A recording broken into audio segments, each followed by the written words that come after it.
The nation watched, transfixed, as a moment unlike any other in American history unfolded before their eyes. Across living rooms, bustling city squares, and quiet rural diners, people gathered around televisions and phones, their faces illuminated by the glow of breaking news.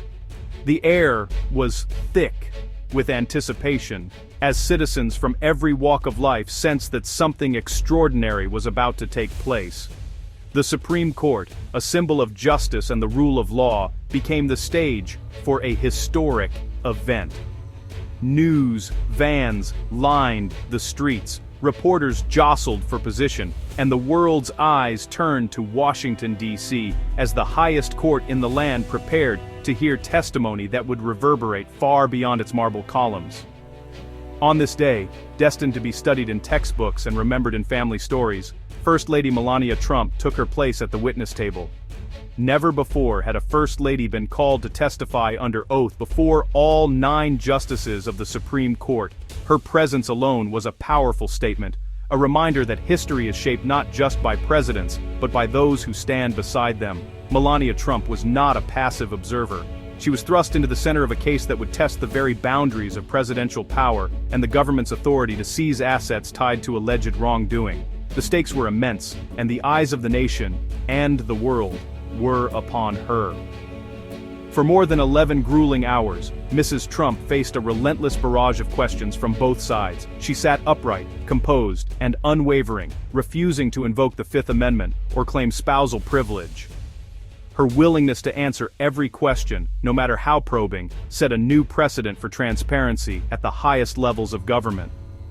She arrived at the courthouse not empty-handed, but with a trove of documents. Over 200 pages of detailed testimony, meticulously prepared and organized. Each page represented hours of preparation, a testament to her determination to provide a full account of her knowledge and involvement. Alongside her testimony, she submitted nearly 400 pages of exhibits, bank records, correspondence, and other evidence, signaling her intent to cooperate fully with the court's inquiry.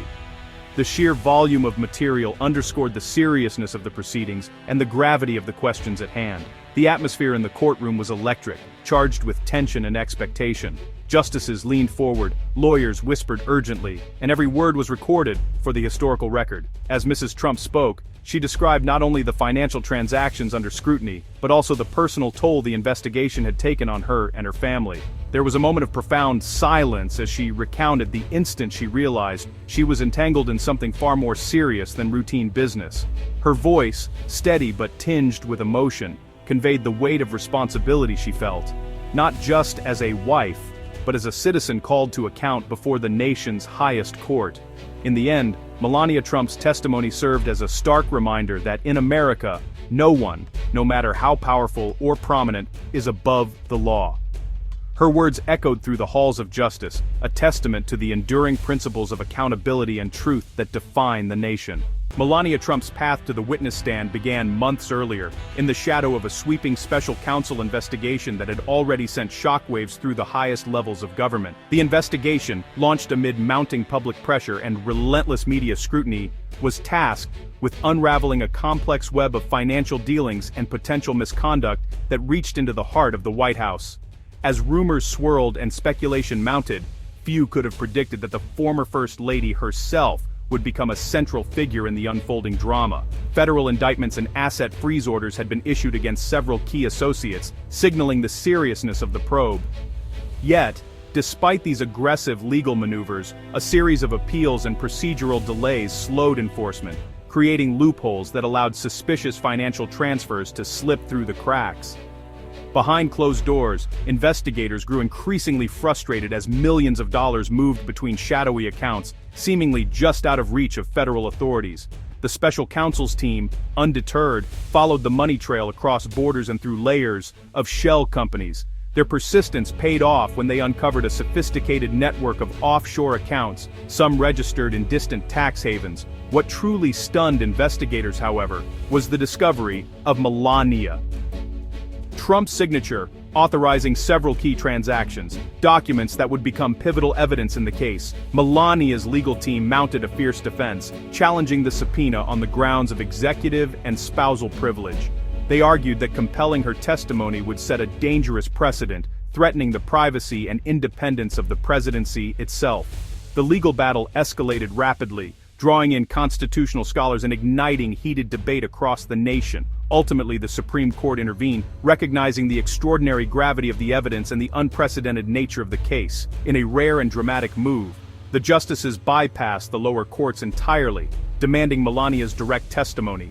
Their decision underscored the urgency of determining whether a judicial order had been willfully violated, and whether the rule of law could truly reach the highest echelons of power.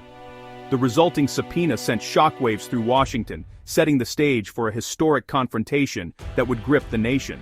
As the world watched, the case would test not only the boundaries of presidential accountability, but also the resilience of American democracy itself.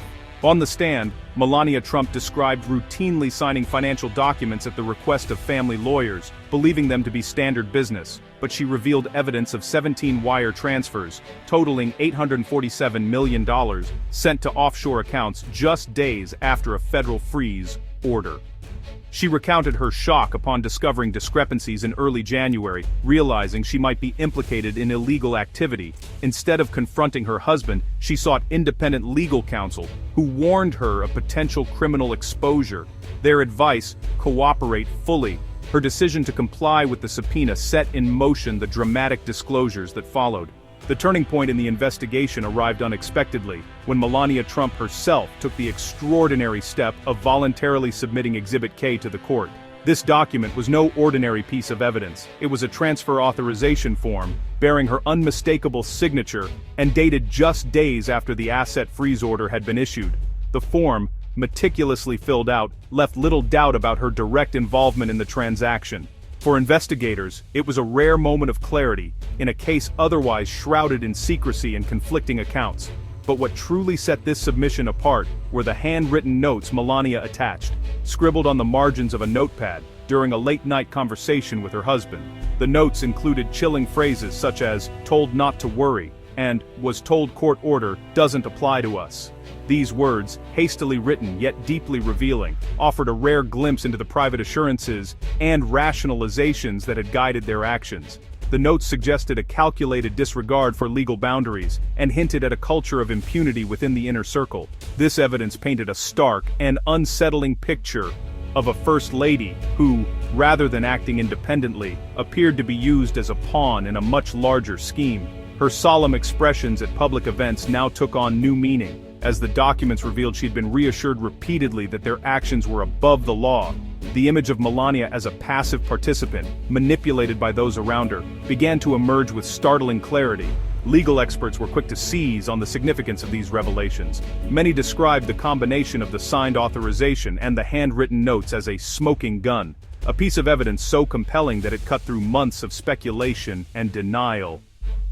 For the first time, the public and the courts were given a window into the private justifications and conversations that had led to the defiance of a direct court order. The evidence not only implicated those at the top, but also exposed the mechanisms by which they sought to shield themselves from accountability.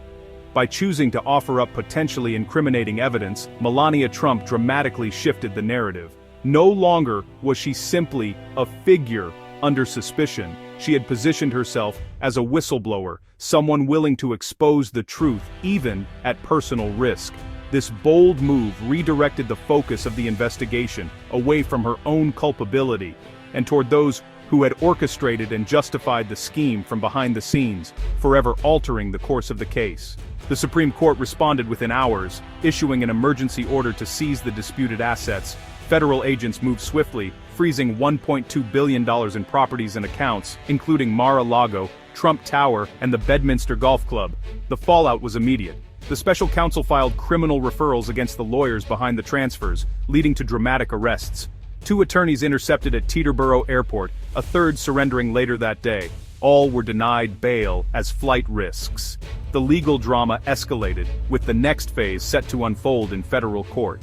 Melania Trump's testimony ignited fierce debate over spousal privilege and the reach of the justice system. Critics argued that compelling a wife to testify against her husband set a dangerous precedent, undermining marital privacy. Some claimed her cooperation was coerced, not voluntary. Legal experts countered that spousal privilege is not absolute, especially when communications further a crime. Melania, with independent counsel, chose not to invoke it and provided more evidence than required. The consensus: the Supreme Court acted appropriately, prioritizing justice and the rule of law over privilege, especially given the scale of the alleged fraud. The consequences of Melania Trump's testimony reverberated through the Trump family and administration. The seizure of iconic properties struck at the heart of the family's identity and power. The arrest of trusted lawyers dismantled the president's legal defense, signaling a methodical prosecution strategy. Within the family, Melania's cooperation created a deep rift, seen by some as betrayal and by others as a stand for the law. The crisis forced a national reckoning with justice and accountability, deepening political divides. The justice system now stands at the center of a storm, its every move scrutinized for fairness and impartiality. As the dust settles, critical questions remain. Did Melania Trump receive immunity for her cooperation? The coming week is packed with pivotal moments: attorney arraignments, congressional hearings, and Supreme Court arguments on asset seizures. The broader issue of presidential immunity looms, with the court's eventual ruling set to reshape the balance of power for generations. The nation waits, divided and anxious, as the legal process grinds forward. One thing is clear: this story is far from over. It has only just begun.